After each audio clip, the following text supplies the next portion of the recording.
తోమ కంటే గొప్ప సమాధులేం కాదు ఈ లోకంలో పూజింపబడుతున్న సమాధులు.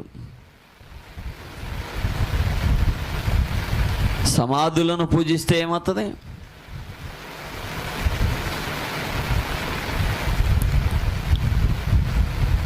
ఒకరు చెట్టులు ఎత్తుకుంటారు, ఒకరు పుట్టలు ఎత్తుకుంటారు, ఒక బొమ్మలు ఎత్తుకుంటారు, ఒక రాయిలు ఎత్తుకుంటారు దైవాన్ని. కానీ క్రైస్తవులైన మనము తిరిగి లేచి సజీవుడైన దేవుణ్ణి ఆరాధిస్తున్నాం. ప్రకటన గ్రంథం అంటది ఏమంటాడు తెలుసా? అవసరం లేదు, ఇదిగో నేను సజీవుడను అని అంటాడు ఆయన. మృతుడనైతిని కానీ ఇదిగో యుగ యుగములకు సజీవుడనై ఉన్నాను.